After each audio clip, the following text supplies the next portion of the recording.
do 19 ao 29. Nós vamos ler de maneira alternada. Eu leio os versos ímpares, os irmãos leem os versos pares. Romanos capítulo 9, versos do 19 ao 29. Irmãos, encontraram? Amém? Vamos fazer essa leitura. Diz assim a palavra do Senhor: Tu, porém, me dirás, de que se queixa ele ainda? Pois quem jamais resistiu à sua vontade? A igreja. Para discutir com Deus, porventura pode objeto perguntar quem fez, o que ele fizeste assim? Ou não tem o oleiro direito sobre a massa, para o mesmo barro fazer um vaso para honra e outro para desonra?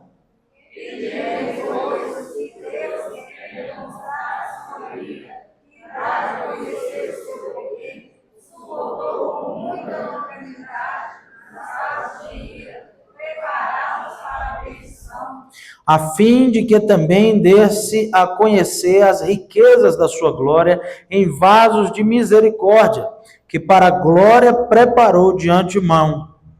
Os quais somos nós, a quem ele também chamou, não só ele dos judeus, mas também ele de gentios.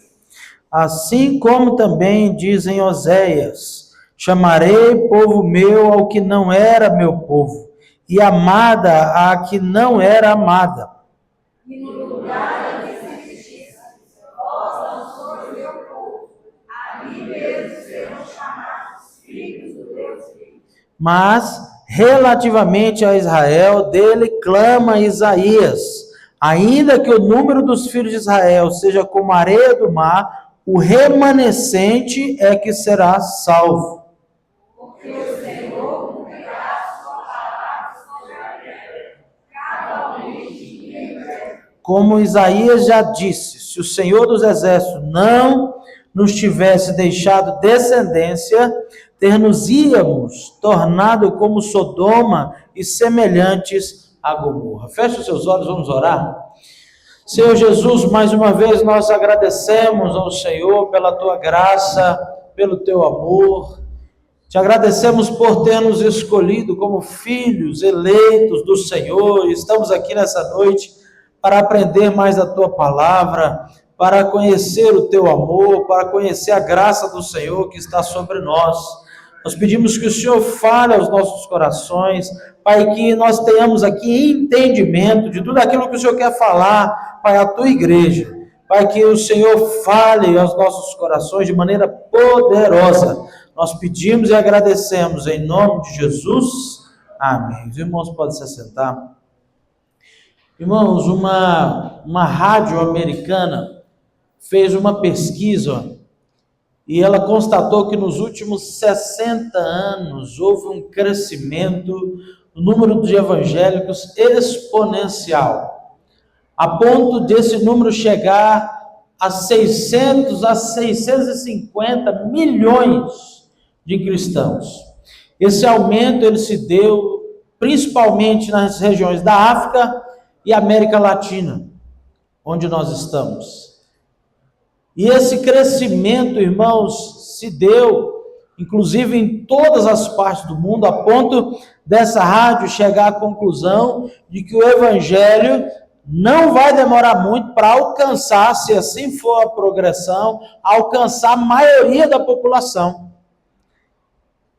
Só que quando nós olhamos, irmãos, para a realidade a qual nós vivemos, inclusive agora pensando em Brasil, por mais que esse número tenha aumentado, nós não temos visto na sociedade um resultado tão positivo assim, que expressa de fato esse crescimento.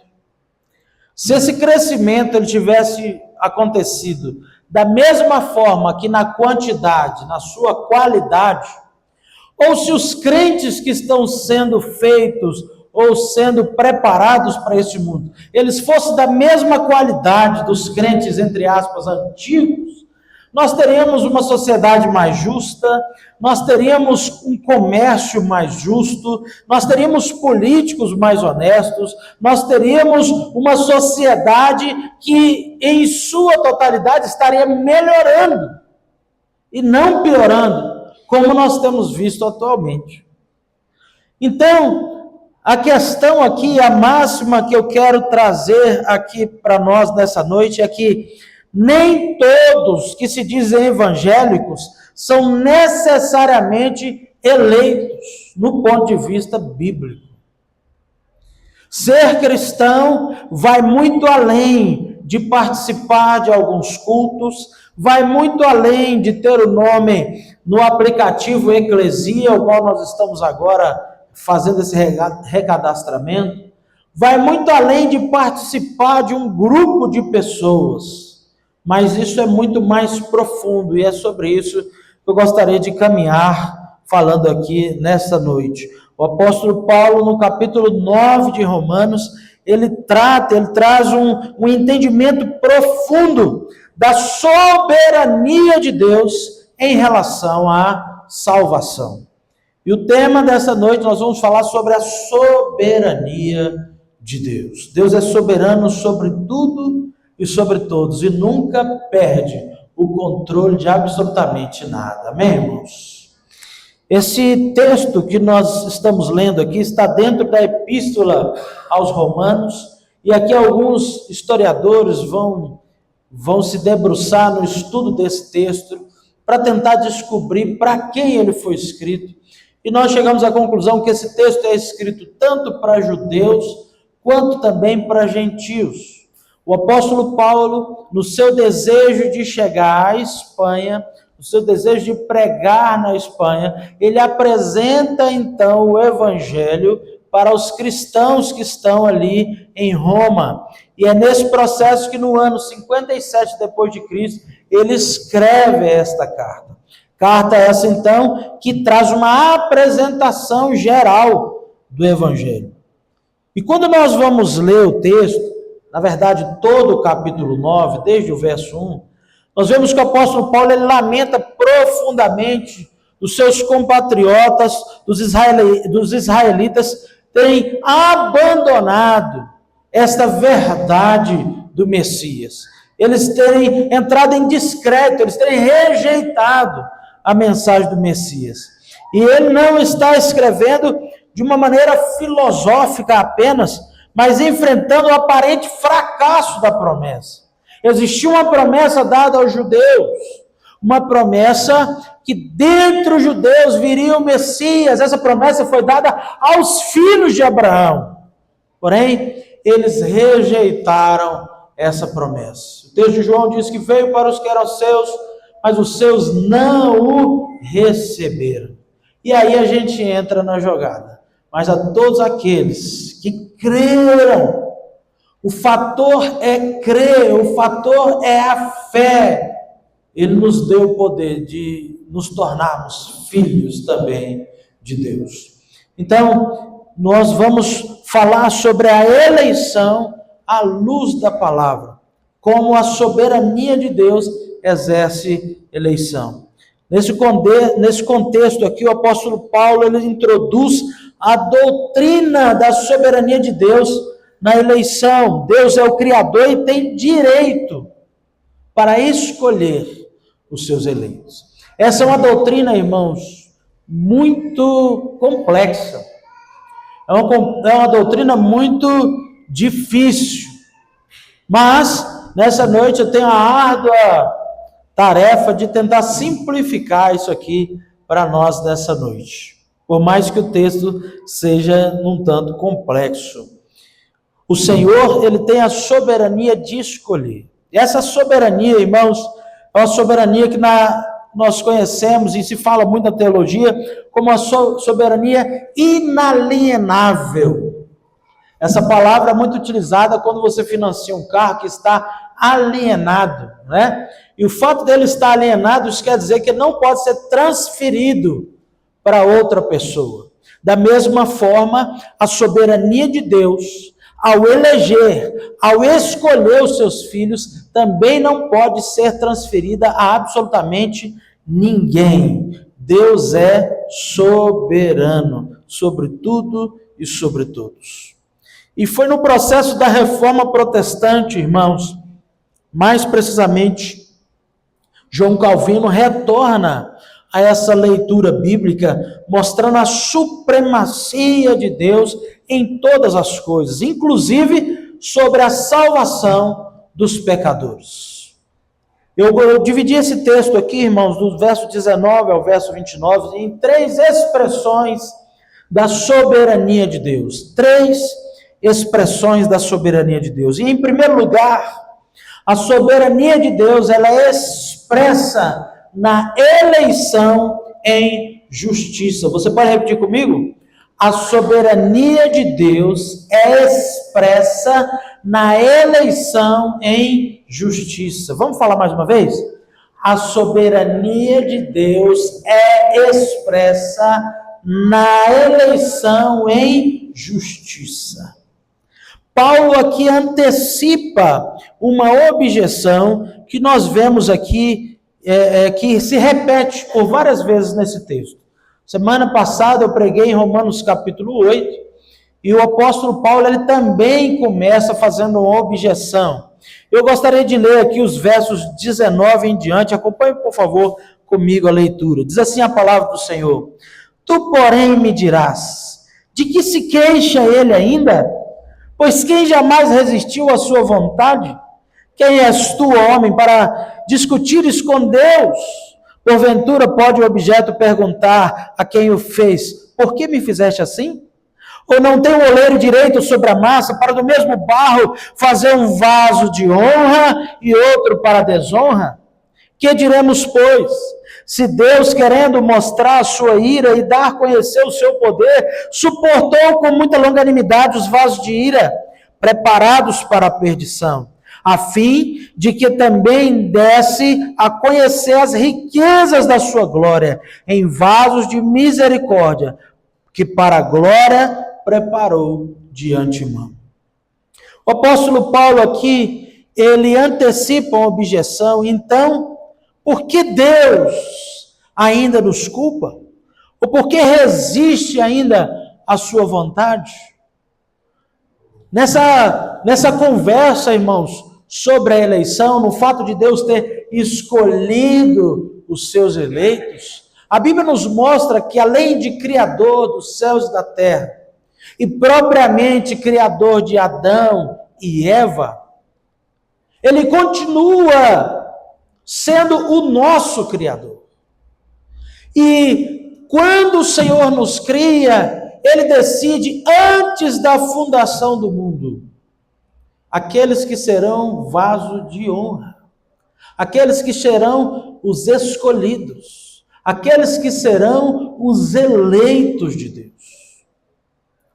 Você, irmão, se tem o Espírito Santo no seu coração, se um dia foi tocado pela graça do Senhor, convencido pelo Espírito Santo de que você é pecador e precisa de Deus, e agora está no processo de santificação, buscando melhorar dia após dia através do poder do Espírito Santo, você é um eleito de Deus, e Ele te escolheu antes da fundação do mundo. Antes da fundação do mundo. Quem são os eleitos? É difícil responder essa pergunta, porque nós poderíamos dizer que ainda todos não morreram. Ué, mas como assim, pastor? Sim, não tem como dizer ou afirmar quem são os eleitos na sua totalidade.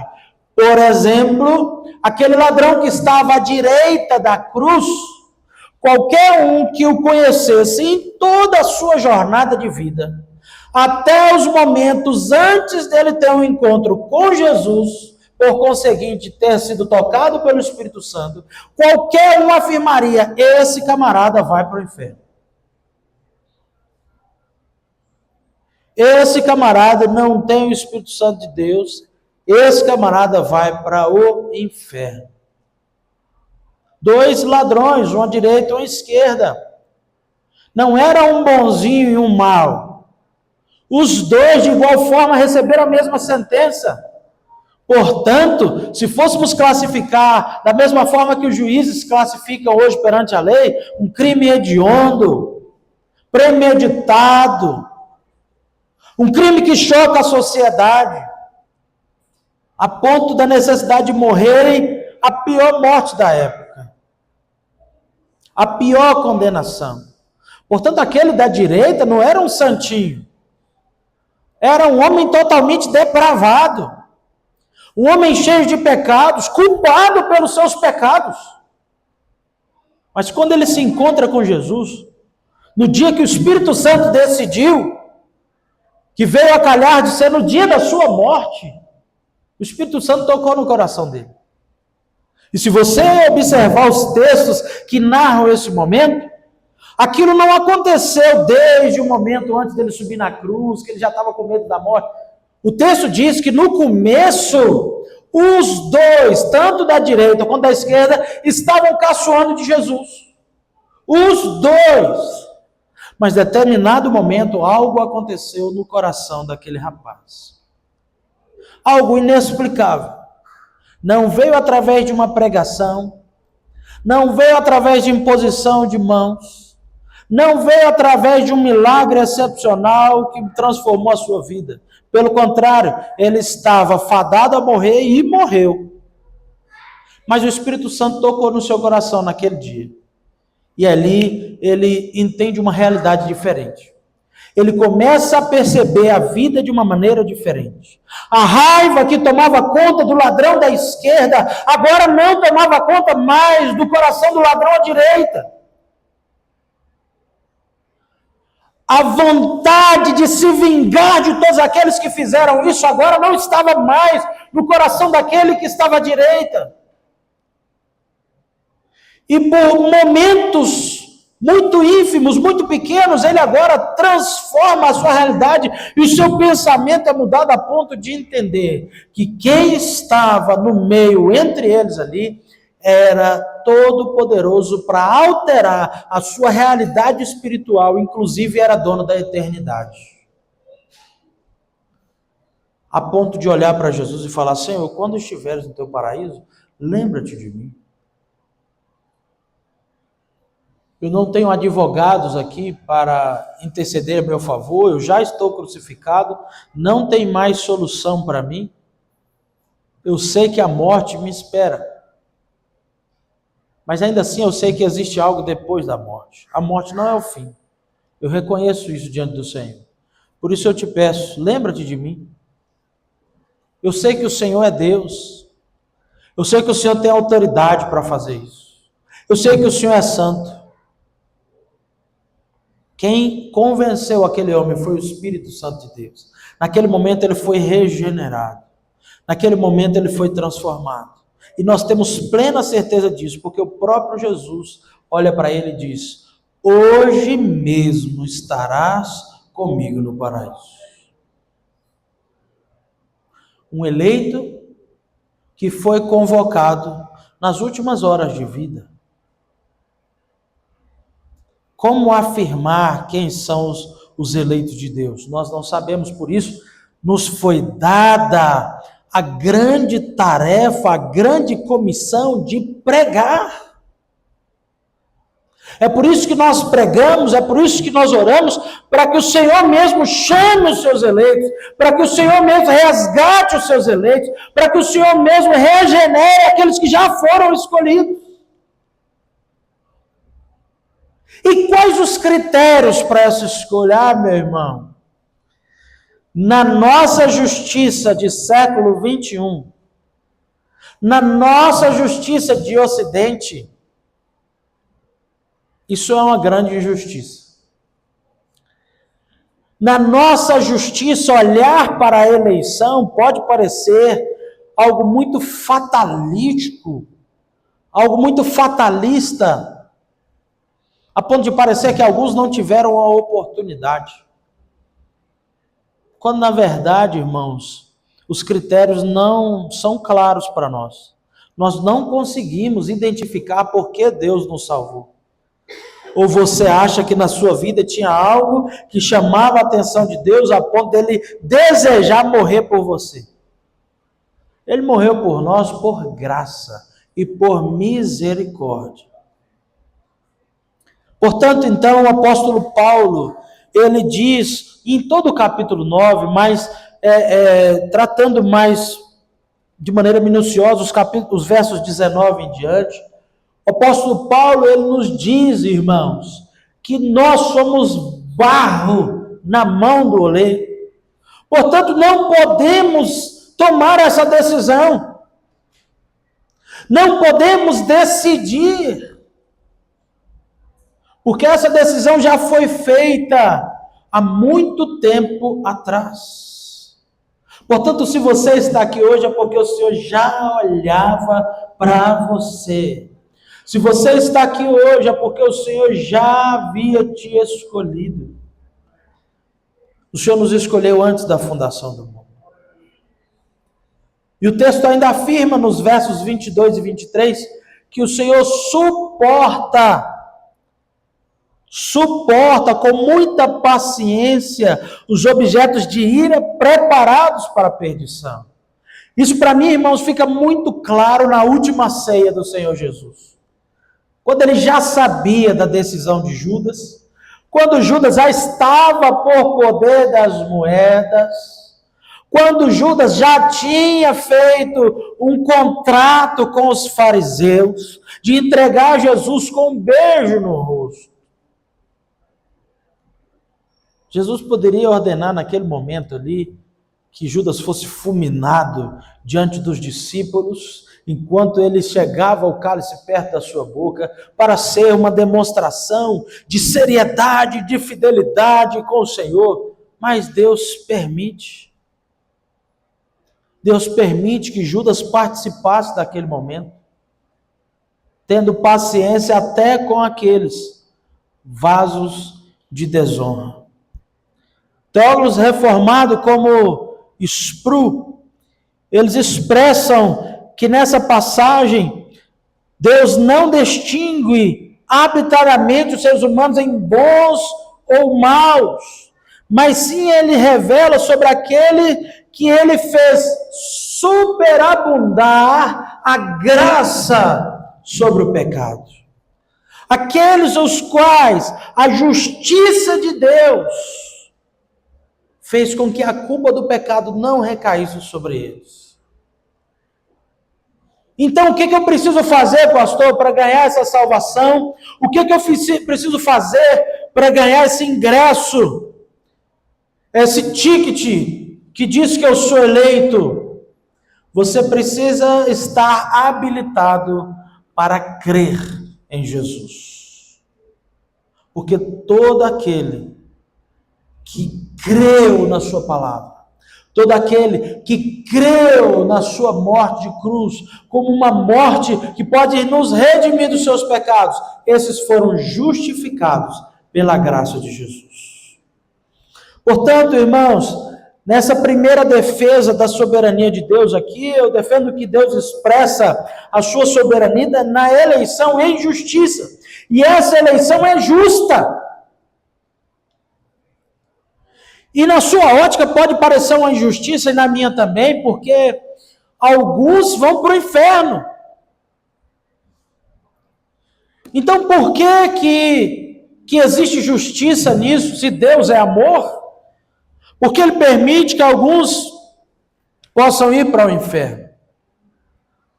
A Bíblia diz que todos pecaram e foram destituídos da glória de Deus.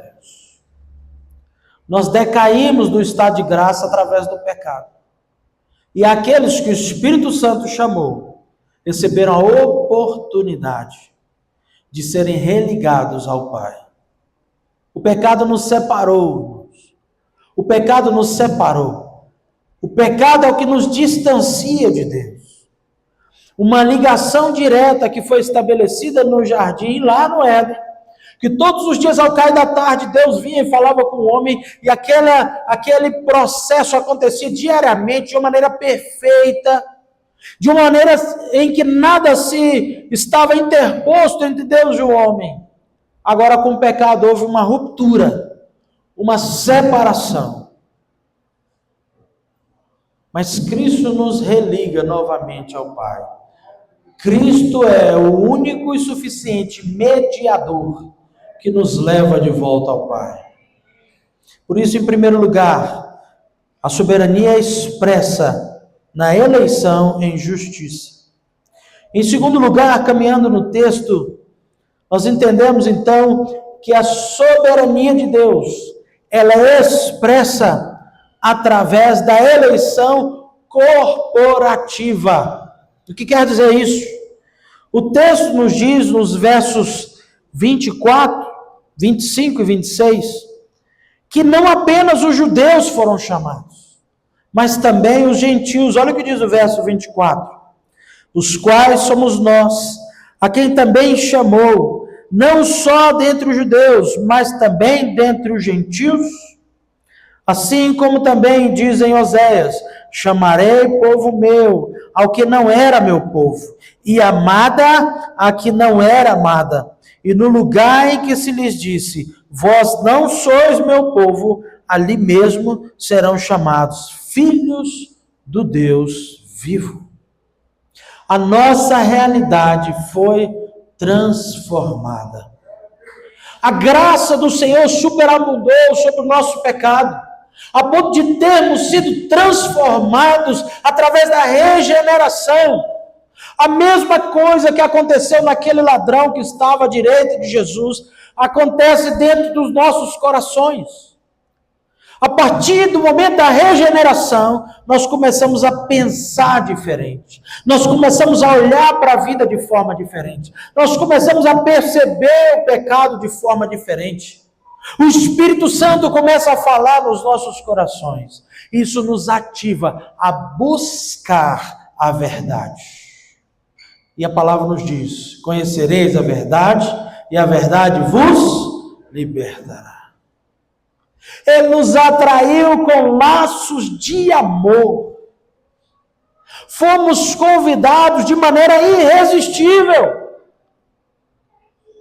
E assim está posta a soberania de Deus para corações que estavam mortos, para corações que estavam afastados, para corações que estavam desgarrados. E nós aprendemos na palavra que para aqueles que são seus, Ele nunca os abandona. A parábola que está no Evangelho de Lucas, das ovelhas, é uma parábola que me chama muita atenção no trato de Deus conosco e mais de maneira particular de como eu como pastor, nós como pastores, nós devemos tratar as ovelhas de Deus. Jesus, ele diz que o bom pastor, ele tinha 100 ovelhas. Uma dessas se desgarrou. Uma dessas estava afastada. O que ele faz? Pega as 99, coloca no aprisco. Coloca em lugar de segurança e vai atrás da ovelha perdida. Hoje nós não temos muita predisposição para ir atrás de ovelhas perdidas. E eu já ouvi muito se dizer assim, vamos trabalhar com quem quer. De fato, irmãos, nós estamos aqui para apacentar, para cuidar das ovelhas que querem ser cuidadas.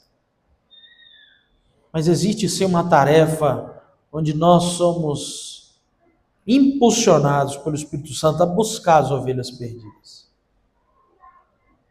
Jesus nos ensina que existem corações que estão dispersos. E às vezes o pastor não vai ter condições de trazer de volta essas ovelhas. Então, o texto aponta para o bom pastor, para o supremo pastor, para Jesus. Que esse sim pode trazer de volta a ovelha perdida. E no pensamento judaico, irmãos, estudando a cultura judaica, existiam algumas ovelhas que elas, por ter uma cabeça dura, elas se distanciavam das outras ovelhas, procurando o seu próprio caminho. Mesmo sendo indefesas, mesmo sendo um dos animais mais indefesos da natureza, mesmo não tendo uma boa visão, não conseguindo observar os lobos ou as presas, os predadores que pudessem chegar, Mesmo não tendo nenhum poder de reação contra os seus inimigos, algumas delas decidem se desgarrar do bando. Algumas delas decidem por decisão própria, por aquilo que está dentro das suas cabeças, que a voz do pastor não é mais tão interessante. Sabe qual que é a missão do pastor? Ir lá e buscar essa ovelha. E por muitas vezes na cultura judaica, sabe o que é feito? O pastor deliberadamente, preste bem atenção nisso, o pastor deliberadamente, ou seja, por sua própria vontade, ele pega aquela ovelha e quebra a perna daquela ovelha. Propositalmente, ele quebra a perna da ovelha. A ovelha agora não pode mais andar. Coloca-se uma tala na patinha da ovelha e agora toda a locomoção dessa ovelha vai ser nas costas, nos ombros do pastor. Essa ovelha agora é a ovelha que vai ouvir a voz do pastor mais alto do que todas as outras. Essa ovelha agora é aquela que vai sentir o cheiro do pastor mais forte do que todas as outras. Essa ovelha agora, ela se torna dependente do pastor para toda a sua locomoção. Essa ovelha será reabilitada, dentro de algumas semanas ela volta a andar. Mas essa ovelha, depois de tratada, é a que está mais perto do pastor. Às vezes, irmãos, na nossa vida é assim.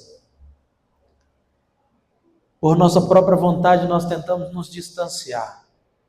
Por nossa própria vontade, nós tentamos nos afastar. As outras ovelhas, às vezes, não têm condições de mudar o nosso coração e nos trazer para perto.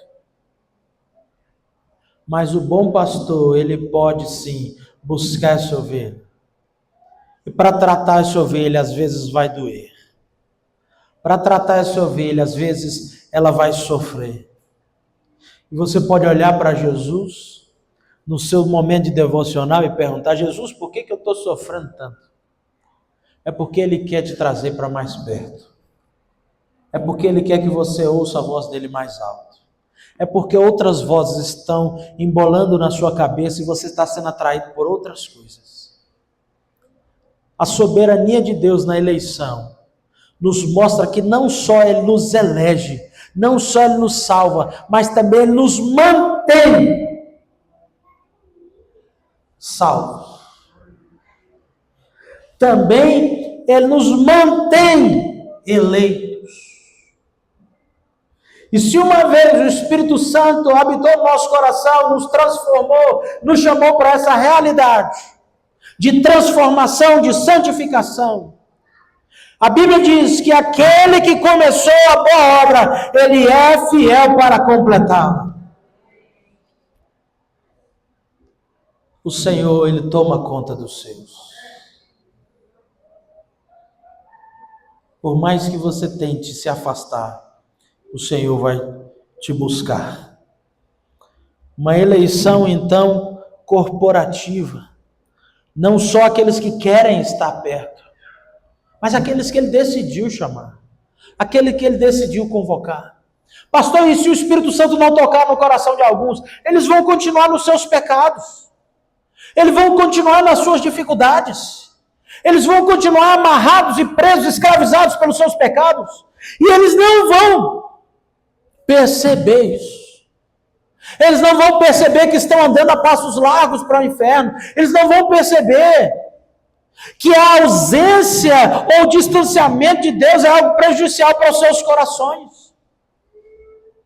O texto de Provérbios diz assim: aos seus ele não esconde a vara da disciplina.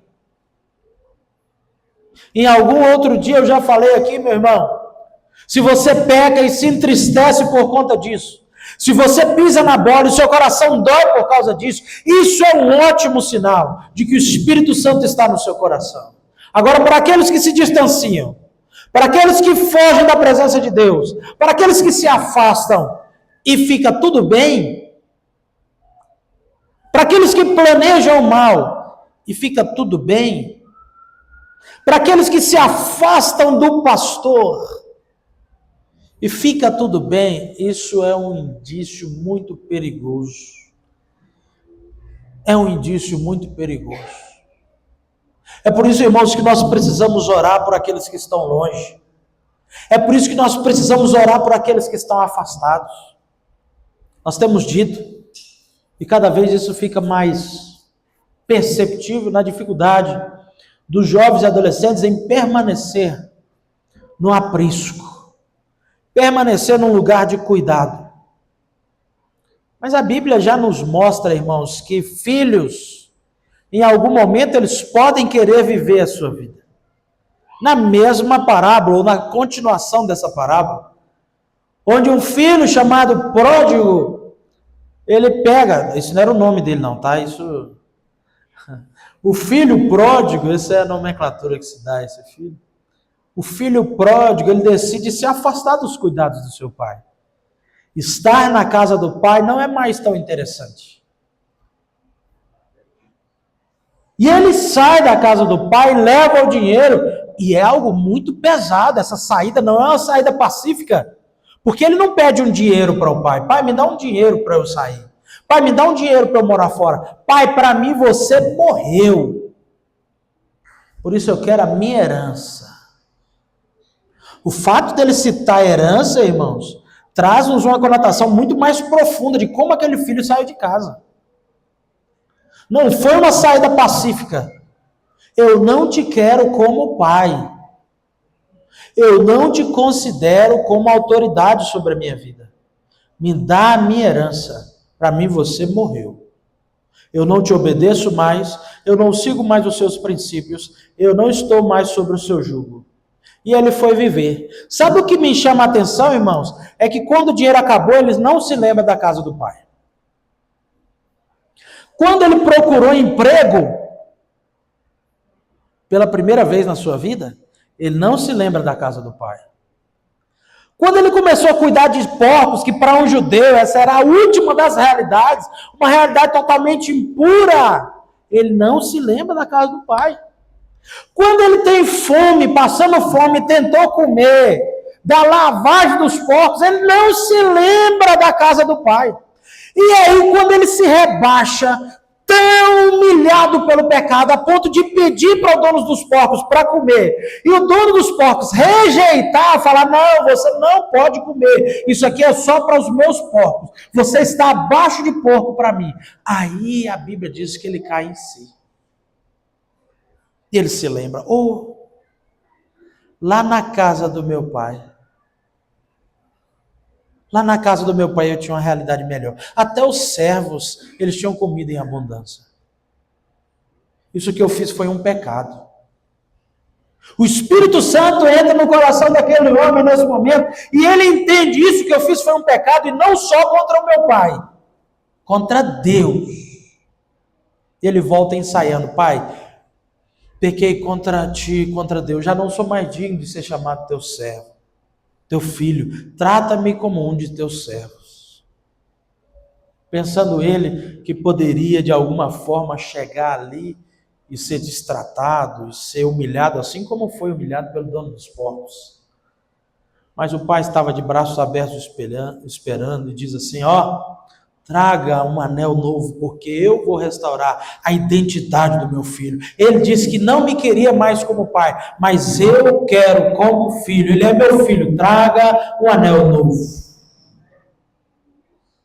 Traga roupas novas, porque eu não quero ele fedendo a porco aqui. Eu quero que ele seja transformado. As vestes dele precisam ser vestes limpas. Eu trouxe de volta para minha casa. Ele não pode viver com o mesmo cheiro que tinha antes. Tragam roupas novas. Tragam também a ele sapatos novos, sandálias novas, porque eu não quero que ele ande pelos mesmos caminhos. Eu não quero que ele tenha nos pés as marcas e a sujeira do pecado. Traga sandálias novas. A eleição ou a soberania de Deus se expressa na eleição corporativa, porque Deus chama os judeus e também os gentios, até mesmo aqueles que tem o coração mais endurecido, como o de Saulo, que era perseguidor dos cristãos, foi transformado de maneira gloriosa quando o Espírito Santo tocou. Por isso, irmãos, não há ninguém que tenha um coração tão duro que não possa ser quebrantado pelo poder do Espírito Santo de Deus. Se você tem alguém na sua família que está dessa forma, ore. Se você tem alguém na sua família que está passando por isso, um coração endurecido, ore. Porque não existe nenhum coração tão duro que não possa ser quebrantado pelo Senhor. Em primeiro lugar, a soberania de Deus se expressa pela eleição em justiça. Em segundo lugar, a soberania de Deus se expressa na eleição corporativa. E em terceiro e último lugar, a soberania de Deus se revela através da realidade da promessa. Há uma promessa. Há uma promessa. Você crê nisso? Há uma promessa. Olha o que diz os versos do 27 ao 29. Mas, relativamente a Israel, dele clama Isaías: ainda que o número dos filhos de Israel seja como a areia do mar, o remanescente é que será salvo. Porque o Senhor cumprirá a sua palavra sobre a terra, cabalmente e em breve. Como Isaías já disse, se o Senhor dos Exércitos não nos tivesse deixado descendência, ter-nos-íamos tornado como Sodoma e semelhantes a Gomorra. Eu quero destacar dois elementos desse texto. Primeiro, o último, descendência. Se o Senhor não nos tivesse deixado descendência, nós seríamos como Sodoma e Gomorra. O que aconteceu com Sodoma e Gomorra? Sodoma e Gomorra, nada mais, nada menos, é um retrato de uma sociedade a qual o Senhor soltou o freio. O freio que hoje nos impede de cometer as maiores atrocidades possíveis que nós vemos aí nos telejornais, que inclusive temos condições de cometê-las, só não cometemos porque existe uma trava no nosso coração. Existe um impedimento no nosso coração. Mas a palavra diz que para alguns o Senhor tira essa trava. É como um carro que está parado na ladeira, ponto morto, está na banguela e alguém simplesmente abaixa o freio de mão. Esse carro agora vai seguir o curso que a gravidade lhe der. E assim muitas pessoas têm perdido a trava. Sodoma e Gomorra foram civilizações que perderam a trava. E a Bíblia diz que eles se entregaram ao mal. E cada vez mais. Deixa eu te falar, irmãos, eu fiz um estudo sobre qual é o maior pecado. E nós ouvimos uma frase, isso é um conhecimento geral do cristão, que não existe pecadinho e nem pecadão, não é isso? Pois é. Mas estudando a palavra, irmãos, existem alguns níveis mais profundos de pecado. Eu não quero me ater a isso, que é dia para outro estudo, mas um dos indícios de que o ser humano está perdendo a trava e se aprofundando mais no pecado, a Bíblia diz que é quando o homem ele se entrega às paixões lascivas da carne, a ponto de alguns, como diz a palavra, abandonarem a forma natural de se relacionar. Os irmãos sabem do que eu estou falando. Sodoma e Gomorra tinham essa marca. A depravação sexual era uma marca desses lugares. O freio abaixou e o que começou a ressaltar nos seus corações foi a depravação sexual. A ponto de anjos aparecerem para falar a Ló e homens procurarem Ló e diz assim: nós queremos nos deitar com esses anjos que entraram na sua casa. Isso nem choca tanto quanto depois o que Ló fala. Por respeito e sabendo que aquilo ali era da parte de Deus, para apaziguar Quem sabe na cabeça de Ló um estupro que poderia acontecer? Ló diz assim: tome as minhas filhas virgens. E eles falam: não. Os homens falam: não, nós não queremos as filhas virgens, nós queremos esses homens bonitos que entraram aí. Nós estamos, irmãos, prestes, nós já entramos no processo do carnaval aí, né? O mundo, a data comemorativa. E nós temos visto cada ano que passa, as pessoas sendo entregues cada vez mais profundamente à depravação sexual. Beber até cair, isso nós toda a vida observamos. Drogas sempre teve. Agora, depravação sexual, igual nós temos visto atualmente, nunca se viu. Mostrando assim que cada vez mais alguns têm perdido o freio e se aprofundado mais no pecado. Mas a nós somos remanescentes. Nós fomos os escolhidos no meio dessa sociedade depravada. Nós fomos pensados no meio deste caos.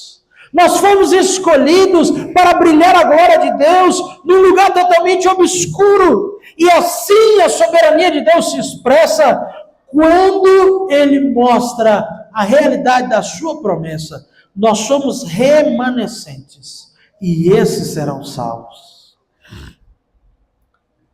Porque o Senhor cumprirá a sua palavra sobre a terra, cabalmente e em breve. E eu gostaria que você também ficasse com essa expressão. Cabalmente e em breve. Cabalmente, isso aqui significa que isso vai acontecer, quer queira ou quer não. Todas as barreiras serão quebradas para que isso aqui aconteça. Ninguém pode impedir este grande acontecimento. Os salvos e eleitos subindo para Cristo nas nuvens no dia do Senhor. Pastor, eu tenho uma dificuldade com essa doutrina da eleição. Isso me parece algo assim muito fatal para alguns. Eu quero te falar, meu irmão, tenha paciência. Não dá para saber quem são os eleitos e os que não são eleitos. A Bíblia diz que se conhece a árvore pelos frutos. Então nós conhecemos indícios. Mas se alguém na sua família, se alguém na sua casa não demonstra nenhum desses indícios, calma, ore, persevere, chame, convide, fale. O ladrão à direita da cruz está com Cristo, meu irmão. E ele se converteu, ou ele foi convertido pelo Espírito Santo minutos antes de morrer. Há esperança para a sua família, há esperança para os seus filhos, há esperança para os seus parentes. Mas eu quero te falar, aquele que começou a boa obra, ele é fiel para terminar. Por isso eu quero concluir convidando o Ministério de Louvor do Jump, dizendo então, irmãos, que o crescimento numérico dos evangélicos, ele é real e é impressionante. Porém, esse número não sustenta ou não expressa aqueles que são salvos e eleitos. Os salvos e eleitos serão chamados à graça do Senhor. E os salvos e eleitos serão mantidos na graça do Senhor. Ainda que por um tempo tentem calar a voz do Espírito Santo e se apartar da casa do Pai, vai ter um dia que o Espírito Santo vai fazer com que eles caiam em si e retornem. E essa é a nossa esperança. Por isso, irmãos, nessa noite, nós precisamos nos render ao amor de Deus. Porque observando a soberania do Senhor, sabendo que Ele escolhe quem Ele quiser, e assim Ele exerce justiça, escolhendo judeus e gentios, e trazendo esperança diante da promessa dos remanescentes, nós precisamos nos render a este amor que nos salvou, nós simples, meros humanos, pecadores, difíceis, que nada tem de especial para chamar a atenção de Deus, mas mesmo assim, Ele escolheu nos salvar. Ele escolheu nos trazer para perto. Ele nos escolheu para trazer junto de Ti. E alguém disse que esse amor então é ousado. Por romper as barreiras que nos separavam, por romper as barreiras que nos afastavam, por romper as barreiras do pecado e nos alcançar quando nós estávamos mortos. Quais os critérios? Eu não sei. Eu sei que a graça me alcançou. Quais os critérios? Nós não sabemos. O que sabemos é que a graça nos alcançou.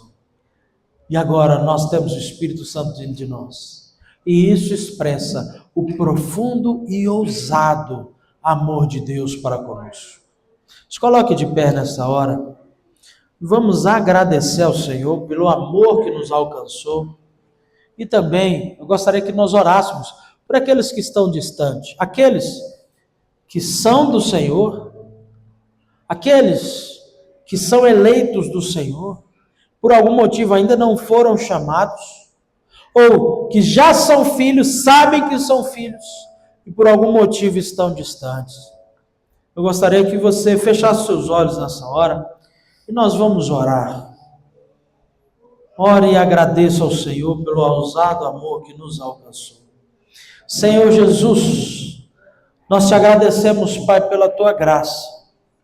Te agradecemos, Pai, pelo teu amor. Te agradecemos, Jesus, porque o Senhor nos alcançou. A sua graça está sobre nós de maneira poderosa. E nós conseguimos observar e ver na nossa história o teu cuidado. Nós conseguimos ver a tua ação em nos buscar, em nos resgatar, em nos trazer a vida, em nos fazer cheios do teu Espírito Santo. Por isso nós te agradecemos, Pai, nesse momento, porque a tua graça nos alcançou, o teu favor nos alcançou, a tua voz chegou aos nossos ouvidos quando nós estávamos mortos, e isso nos deu vida, a ponto de hoje nos regozijarmos na tua salvação. Muito obrigado, Jesus, pela eleição. Assim também, Pai, nós oramos, agradecendo ao Senhor e pedindo por aqueles, Pai, que ainda não estão aqui conosco. Aqueles que estão passando por processos difíceis. Aqueles que estão desgarrados como a ovelha perdida. Aqueles que estão longe como o filho pródigo.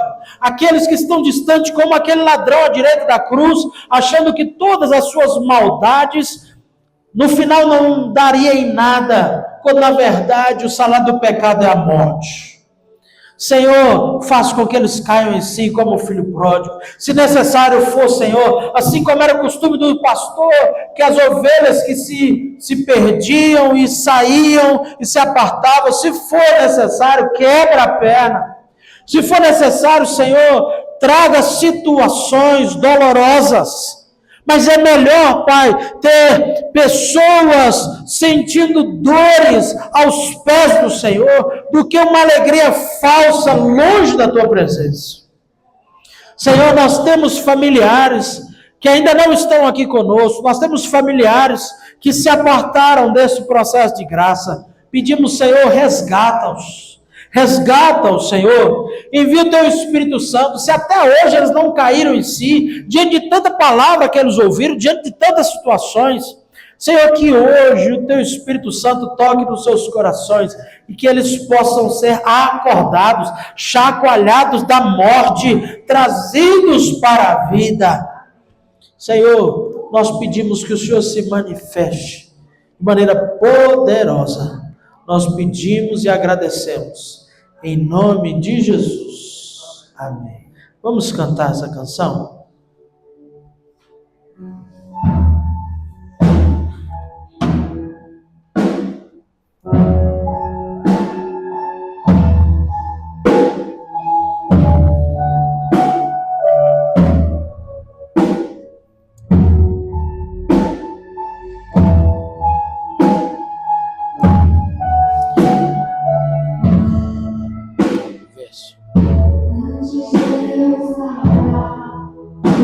nada sobre mim. Não tem sido tão bom pra mim. Antes de eu respirar, sobraste tua vida em mim. Não tem sido tão bom pra mim. Oh, impressionante, infinito, amor de Deus. Oh, me deixa movimentar e nome só pra me encontrar. Não posso merecendo, mesmo assim se entregou. Oh, impressionante, infinito, amor de Deus. 2, 3, 4, 5, 6.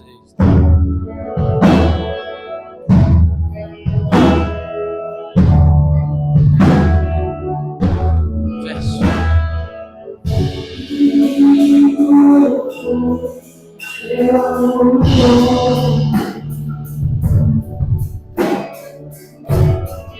Não tem sido tão bom.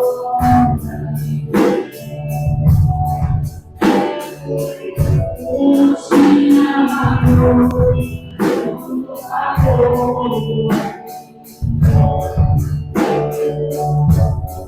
Não tem sido tão bom. Diga bem forte, impressionante. Oh, impressionante, infinito, amor de Deus.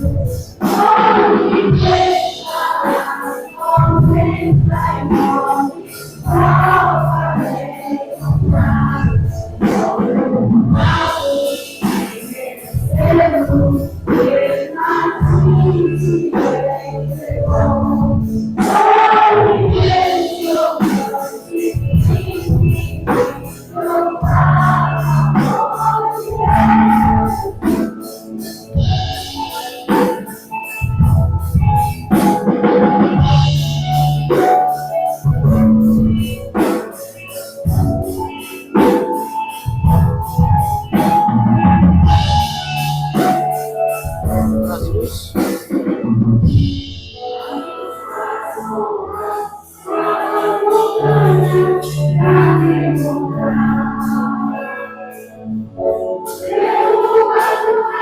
Está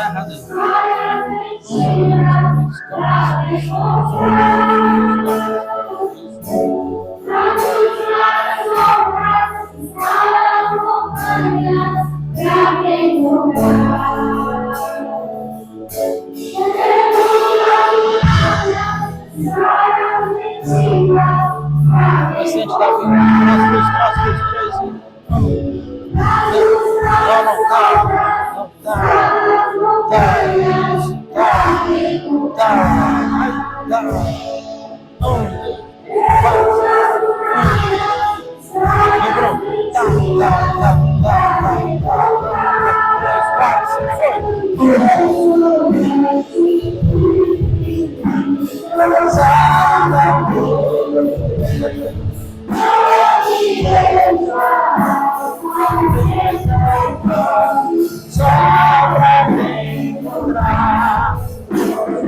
Não, obrigado, Jesus, pelo teu amor.